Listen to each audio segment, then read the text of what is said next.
सर्वेभ्यो नमः।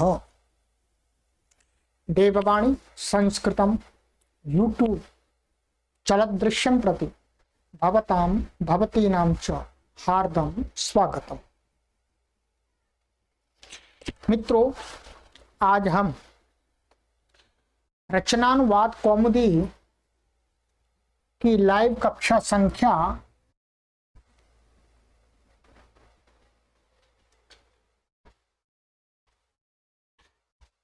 कक्षा 200 को पढ़ेंगे।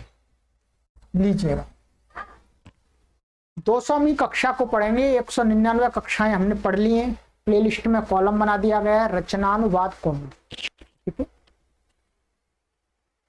तो हमारे छोटे छोटे हिंदी के पैराग्राफ्स को संस्कृत में बदलने की अभी जो श्रृंखला चल रही है, उसमें आज हम 11वें इस पैराग्राफ को, जिसका विषय है श्रावणी पर्व। क्या? श्रावणी पर्व। श्रावणी पर्व के विषय में आचार्य डॉक्टर कपिल देव द्विवेदी जी ने कुछ बातें बताई। उनको पहले हिंदी पढ़ लेते हैं, फिर मैं आपको संस्कृत बना करके बताता हूं।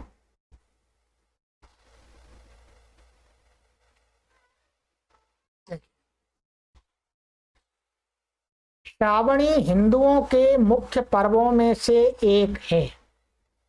यह पर्व श्रावण मास की पूर्णिमा के दिन होता है। यह ब्राह्मणों का मुख्य पर्व है।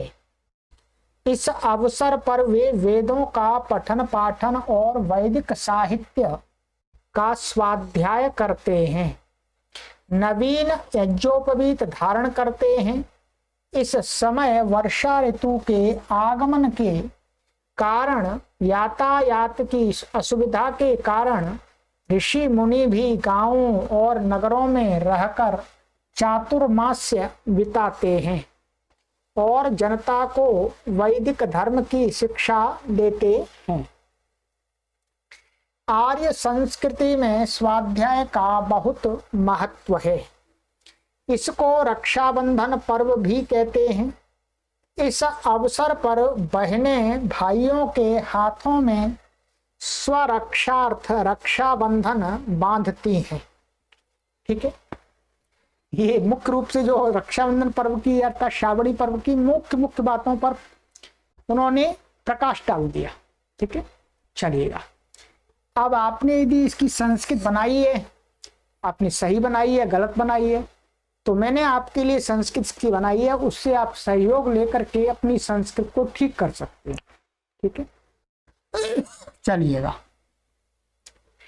यहां पर मैंने आपके लिए तैयार किया है, देखते जाइए।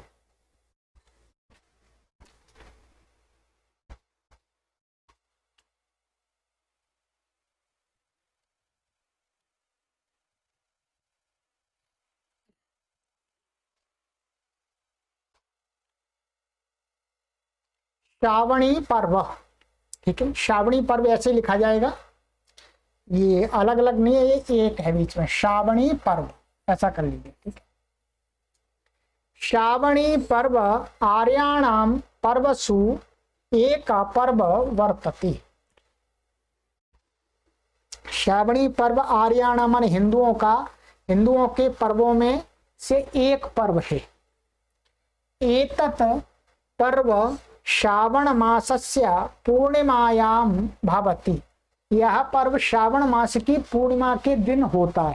ठीक है, एतद् ब्राह्मणानां मुख्यम पर्व विद्यते। वैसे तो सभी लोग मनाते हैं, परंतु ब्राह्मण लोग मुख्य रूप से इस दिन मनाते हैं। ठीक है, तो ये ब्राह्मणों का पर्व माना गया है। ठीक है, तो यह पर्व सभी का है, ऐसा नहीं है कि ब्राह्मणों का ही है। ठीक है, नहीं तो बहुत सारे लोग कहेंगे लो जी ये भी ब्राह्मणों का पर्व हो गया। ऐसी बात नहीं है। ब्राह्मण लोग, ब्राह्मण माने ध्यान नहीं, ब्राह्मण माने विद्वान, विद्वानों का पर्व है ये। तो विद्वान लोग इस दिन अपना अर्थात अपने आत्मनिर्माण के लिए संकल्प लेते हैं, यज्ञ करते हैं, यज्ञोपवीत आदि धारण करते हैं। वो आगे बता रहे हैं। ये तस्मिन् अवसरे ते वेदानां पठनं पाठनं वैदिक साहित्यस्य च स्वाध्यायं कुर्वन्ति। इस एतस्मिन् अवसरे माने एतस्मिन् अवसरे है, संधि करके 2 बार ना हो गया है, ठीक है। इस अवसर पर वे ब्राह्मण लोग, विद्वान लोग वेदों का पढ़ना पढ़ाना और वैदिक साहित्य का स्वाध्याय करते हैं, ठीक है।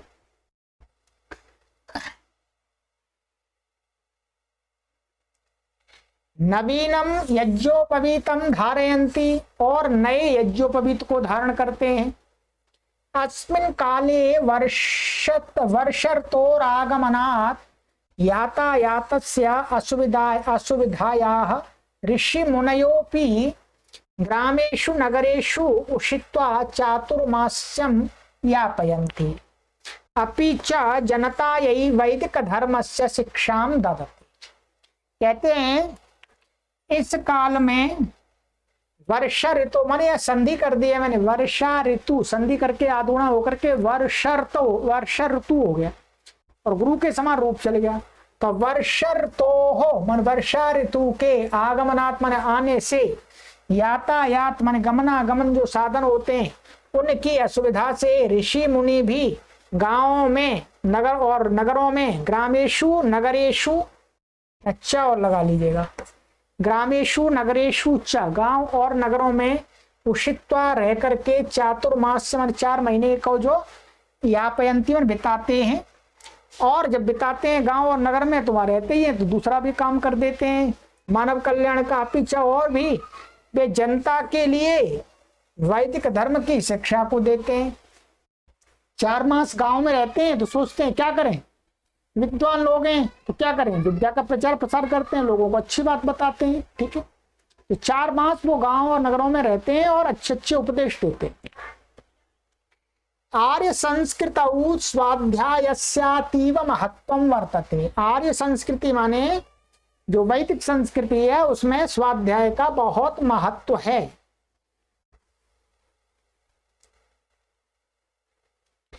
एतत् रक्षाबंधनम पर्व अपि कथ्यते। इसको रक्षाबंधन पर्व भी कहा जाता है। वर्तमान में तो रक्षाबंधन ही है, श्रावणी पर्व को लोग जानते भी नहीं है, रक्षाबंधन मनाते हैं। एतस्मिन् अवसरे भगिन्यो भ्रातॄणां हस्तेषु स्वरक्षार्थं रक्षाबंधनम बध्नन्ति। इस अवसर पर बहनें अपने भाइयों के हाथों में अपनी रक्षा के लिए रक्षाबंधन को प्रतीक के रूप में बांधती हैं, ठीक है। प्रतीक के रूप में बांधती हैं, ठीक है। चलिएगा, ये छोटा सा निबंध मैंने आपको लिख करके भी बता दिया, आप इसका सहयोग ले सकते हैं। अब आगे की कक्षा में मैं नया निबंध लेकर के आऊंगा आपके लिए। दशहरा, क्या दशहरा, दशहरा जो कि अब आ ही रहा है, कल दशहरा होगा, कल ही दशहरा है, तो दशहरा को ठीक है अगली कक्षा में देखते हैं। और मित्रों, आपसे निवेदन किया जाता है कि यदि आप देववाणी संस्कृतम ट्रस्ट हरिद्वारम के द्वारा संचालित उपक्रमों, ऑनलाइन उपक्रमों से की जानकारी चाहते हैं, संपर्क करना चाहते हैं, तो आप संपर्क यहाँ पर करें। ये संपर्क सूत्र दिया है आपको, ठीक है। ये व्हाट्सएप नंबर दिया है 8319694799, ये व्हाट्सएप नंबर है। दूसरा व्हाट्सएप नंबर है 9582104261। ये 2 व्हाट्सएप नंबर है मित्रों, ये कार्य कर रहे हैं आपकी सेवा के लिए। आप इन दोनों पर व्हाट्सएप पर संदेश भेज करके सूचनाएं प्राप्त कर सकते हैं और देववाणी संस्कृतम के व्हाट्सएप समूहों में जुड़ सकते हैं, ठीक है। और कॉलिंग नंबर दिए गए जा रहे हैं आपको, 3 कॉलिंग नंबर हैं, जिनमें से 2 तो ऊपर वाले ही 8319694799 और दूसरा नंबर है 9568104261 और एक तीसरा नंबर है कॉलिंग नंबर आपके लिए 9582104261। इन तीनों नंबर पर आप कॉल करके देववाणी संस्कृतम के कार्यालय से जानकारी उपलब्ध कर सकते हैं और इस महान निशुल्क संस्कृत के आंदोलन का भरपूर लाभ ले सकते हैं। ध्यान दीजिएगा, आपसे यहाँ पर कोई पैसे नहीं मांगे जाएंगे।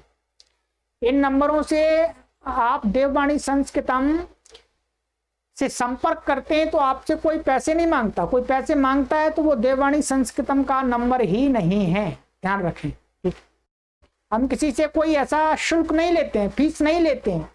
आप हमसे कॉल करेंगे, हम आपसे चार्ज लेंगे, ऐसा नहीं है। आप जो जानकारी चाहेंगे आपको जानकारी हमारी टीम के द्वारा उपलब्ध करा दी जाएगी। ठीक है, ध्यान देंगे। आप सबसे पहले इस पर कॉल करें। यदि कॉल करना चाहते हैं तो नीचे वाले नंबर पर इस पर करें या इस पर करें, इस पर करें, पर सबसे पहले प्रायोरिटी कॉल करने के लिए आप इस पर दें 9582104261 पर। इस पर आप देंगे तो आपकी कॉल को जल्दी रिसीव कर लिया जाएगा और आपको उत्तर दे दिया जाएगा। इस पर भी आपको उत्तर दिया जाएगा, परंतु हो सकता है कभी विलंब हो जाए। और यदि व्हाट्सएप से नंबर संपर्क करना है तो आप इन दो नंबर पर ही संपर्क कीजिएगा और हम आपसे यही निवेदन करेंगे कि आप सबसे पहले व्हाट्सएप नंबर पर संपर्क कीजिएगा। इस वाले व्हाट्सएप पर आपको झटकी उत्तर मिल जाएगा, कोई परेशानी नहीं होगी। चलिएगा आगे की कक्षाओं में मिलते हैं। सर्वेभ्यो नमः और लाइक अवश्य कर दिया कीजिएगा। संस्कृत माता का स्वागत लाइक के माध्यम से यूट्यूब पर होता है, तो आप संस्कृत माता को पढ़ रहे हैं तो स्वागत अवश्य कीजिएगा लाइक करके। और महास्वागत करना है आपको, उसका प्रचार प्रसार करना है तो शेयर कीजिए। सर्वेभ्यो नमः।